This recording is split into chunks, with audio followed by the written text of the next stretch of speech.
Welcome to the YouTube channel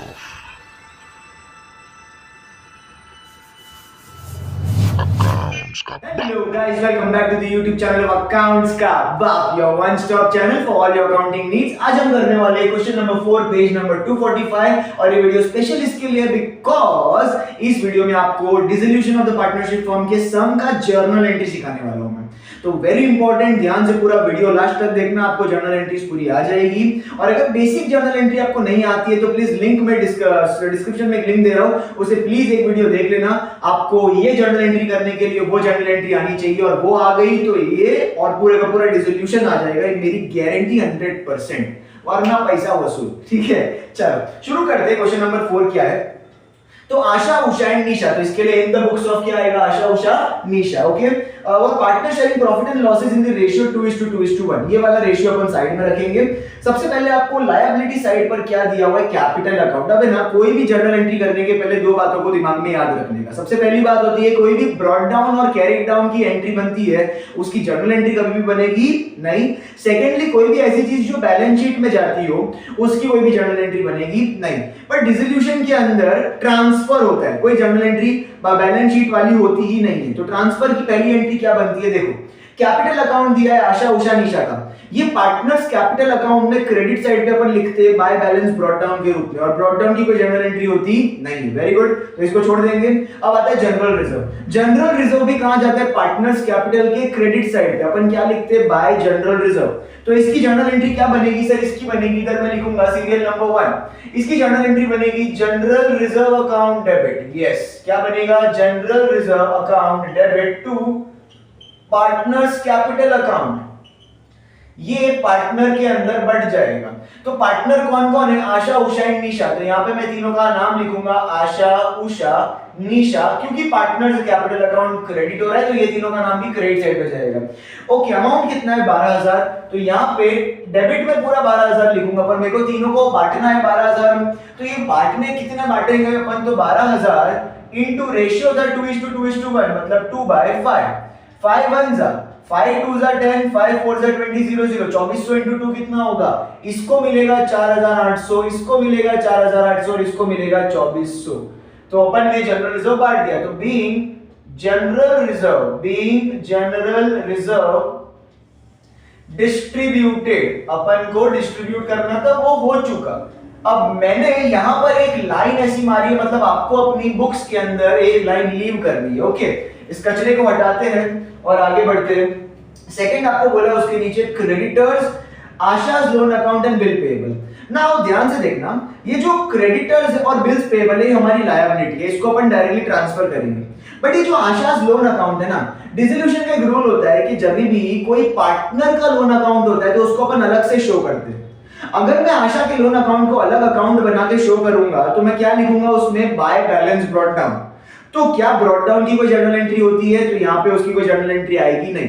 तो किसकी किसकी आएगी? क्रेडिटर्स और बिल्स पेएबल। तो क्रेडिटर्स और बिल्स पेएबल को मैं ट्रांसफर करूंगा तो उसकी एंट्री क्या बनेगी? सेकंड एंट्री होगी सन्ड्री लायबिलिटीज अकाउंट। क्या लिखना है मुझे? Sundry liabilities account debit. अब लायबिलिटीज कौन सी है? तो of course creditors and bills payable. तो यहां पे मैं मेंशन करूंगा creditors bills payable to realisation account. ये कहां ट्रांसफर हो रहा है? रियलाइजेशन अकाउंट के अंदर ट्रांसफर हो रहा है। कितना कितना अमाउंट है? तो 80,000 और 28,000। तो इधर आएगा 80,000, इधर आएगा 28,000 और मिला के 1,08,000 हो जाएगा रियलाइजेशन के अंदर। तो मैं लिखूंगा नीचे नरेशन के अंदर बीइंग लायबिलिटीज ट्रांसफर्ड। एक लाइन आपको क्या कर देना है? लीव कर देना है। नेक्स्ट असेट साइड पे जाते हैं। तो असेट में बहुत सारे असेट है। असेट को ट्रांसफर करने की एंट्री क्या होती है? तो असेट को ट्रांसफर करने की एंट्री होगी रियलाइजेशन अकाउंट। क्या बनेगा? Realisation account debit to sundry assets account. Realisation account debit to sundry assets account. अब सन्ड्री एसेट्स कौन से मेरे? तो सर सन्ड्री एसेट्स है मेरे मशीनरी, सारे एसेट को मुझे यहां बताना पड़ेगा। मशीनरी, देन इन्वेस्टमेंट, उसके बाद है डेटर्स, डेटर्स के बाद आता है स्टॉक, दैट्स इट। अब सबका अमाउंट देखते हैं। तो 1 लाख फिर 48,000, तो मशीनरी के सामने मुझे लिखना होगा 1 लाख, देन 48,000, देन मेरा 1,10,000 एंड 40,000। सो 1,10,000 एंड 40,000, इन सबको मुझे प्लस करना होगा। तो प्लस करने में मेरे को कितना आ रहा है इसका जरा चेक करते हैं। सो 1 लाख, 2 लाख, 2,98,000, इन सबका टोटल कितना आ रहा है मेरा 2,98,000। और इनका नरेशन में क्या लिखूंगा, बीइंग असेट ट्रांसफर। सिंपल मेरे को क्या लिखना है, बीइंग असेट्स ट्रांसफर्ड। एक लाइन क्या करना है, फिर लीव करना है। ओके, अब अपन जाते हैं फोर्थ एंट्री पे, जो कि आपको क्या मेंशन करके बोल रहा है, बीच में है ना आरडीडी दिया हुआ है। अब आरडीडी जब भी दिया होगा तो उसकी ट्रांसफर की अलग एंट्री होती है। तो आरडीडी ट्रांसफर की एंट्री बनती है, मस्त एंट्री है, आरडीडी अकाउंट डेबिट। क्या लिखना है आपको, RDD account debit to realisation account, that's it.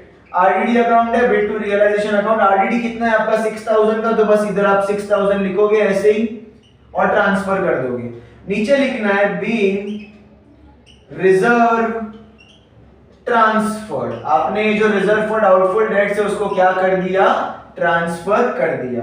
Next entry आपकी बनेगी एंट्री नंबर 5। क्या बोल रहा है आपको, प्रॉफिट एंड लॉस अकाउंट। अब डब्बे के अंदर असेट साइड पर ही आपको दिया हुआ है profit and loss account. Asset side पर होता है मतलब वो लॉस होता है, और अगर वो लॉस है तो कहां जाएगा, पार्टनर्स कैपिटल के डेबिट साइड पे।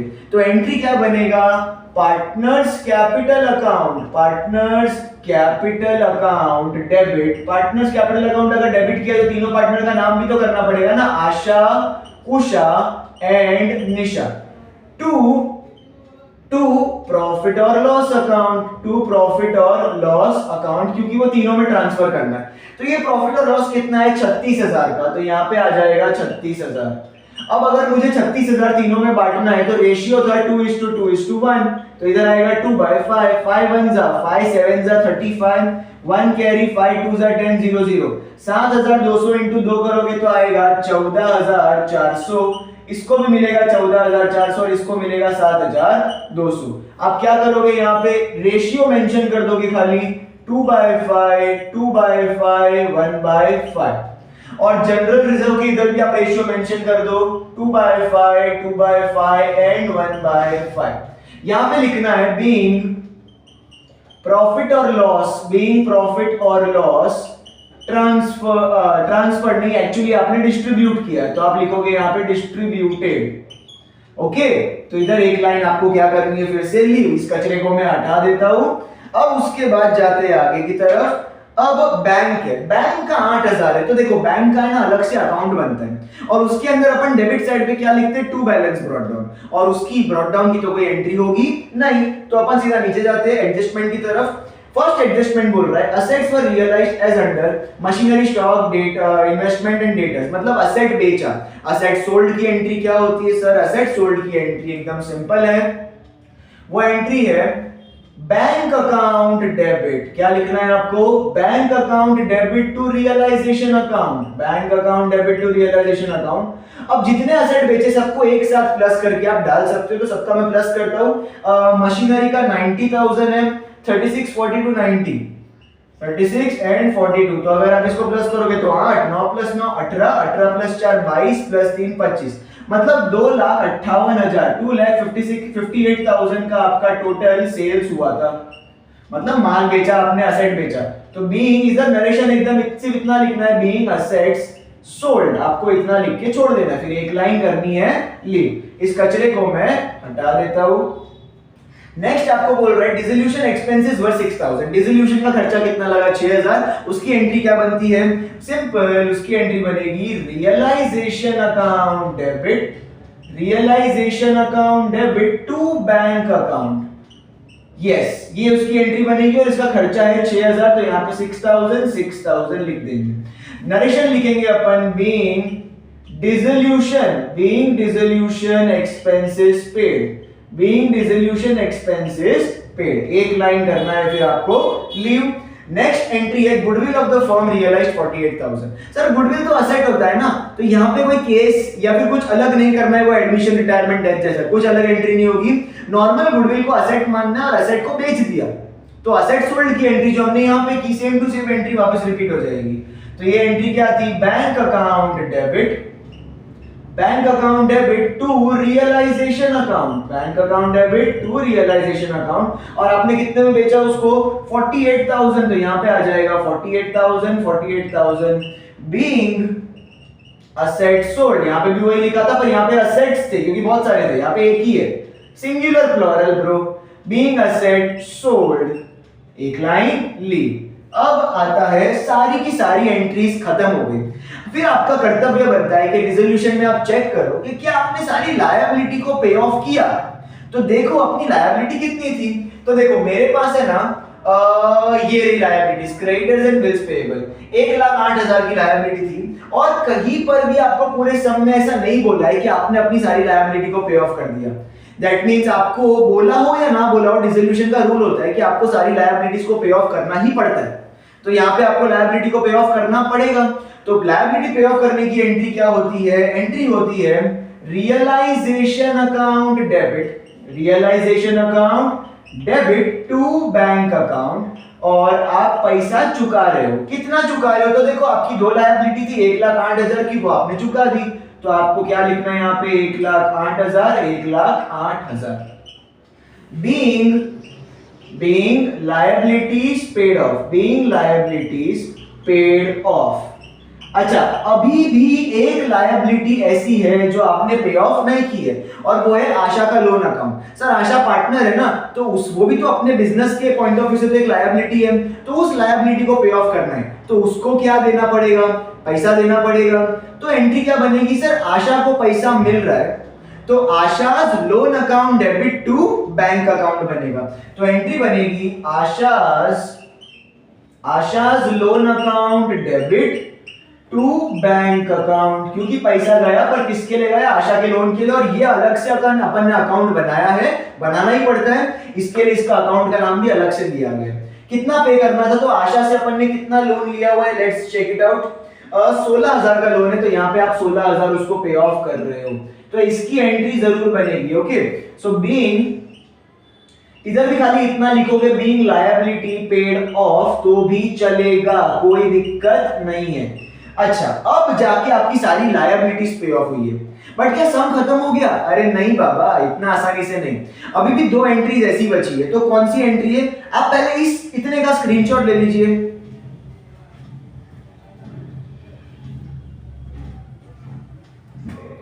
अब दो एंट्री कौन सी बची है, तो देखो ध्यान से समझना। अब जब लेजर अकाउंट्स बनाते हो, इसको मतलब ये पूरा सम जब करते हो, तो उसके अंदर क्या करना होता है, आपको रियलाइजेशन अकाउंट बनाना होता है। और रियलाइजेशन अकाउंट में सारी एंट्रीज करने के बाद आप क्या करते हो, उसको टोटल करते हो। टोटल करने के बाद आपको प्रॉफिट या तो लॉस मिलता है, तो वो प्रॉफिट या लॉस आप कहां ट्रांसफर करोगे, पार्टनर्स कैपिटल अकाउंट में। तो वो जो ट्रांसफर करोगे अमाउंट, उसकी एक जर्नल एंट्री बनेगी, और वो जर्नल एंट्री यहां पर क्या होगा, अब देखो इसके लिए आपको रियलाइजेशन अकाउंट बनाना पड़ेगा अलग से, रफ में बनाओ। जब आप जर्नल एंट्री कर रहे हो तो रफ में बना दो, तो आपका काम हो जाएगा। तो यहाँ पे इस सम के अंदर आपको कुछ लॉस आ रहा है, करीब करीब 3, 3, 6, 7, 8,000 का लॉस आ रहा है। तो यहाँ पे 8,000 का, सॉरी लॉस नहीं है, ये एक्चुअली में प्रॉफिट है। तो प्रॉफिट आ रहा है, तो प्रॉफिट की एंट्री क्या होगी आपकी, तो ये 10वीं एंट्री, 10वीं के बाद मैं यहाँ पे 11वीं एंट्री कर रहा हूँ।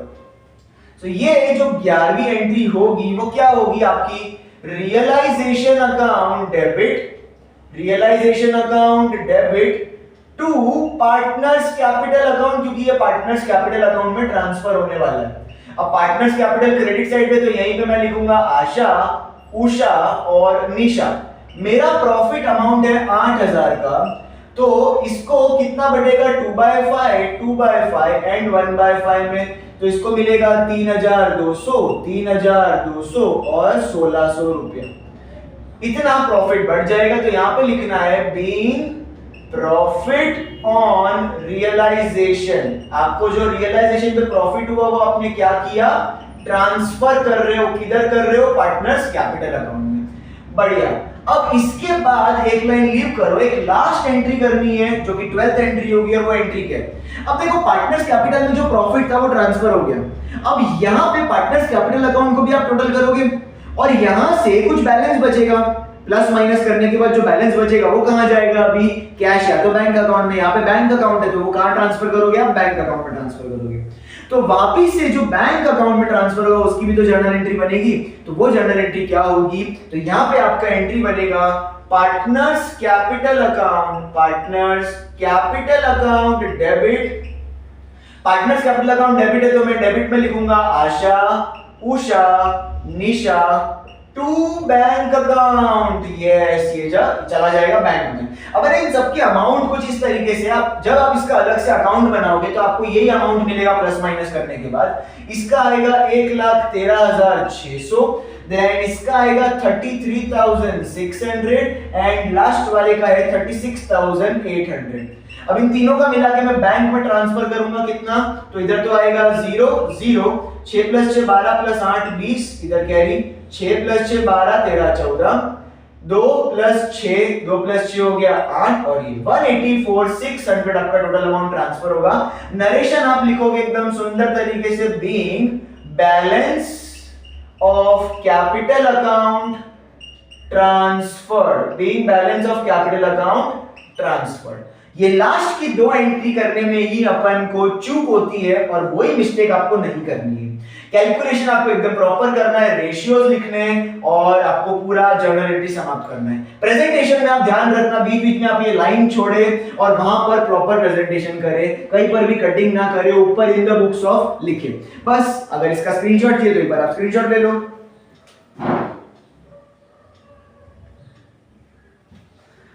सो आई होप आपको ये पूरा जर्नल एंट्री का वीडियो समझ में आया होगा। अगर अच्छा लगा और समझ में आया हो सच में तो लाइक, शेयर और सब्सक्राइब करना। कमेंट सेक्शन में कोई डाउट है तो पूछना। मिलते हैं फिर अगले वीडियो में, तब तक के लिए बाय बाय।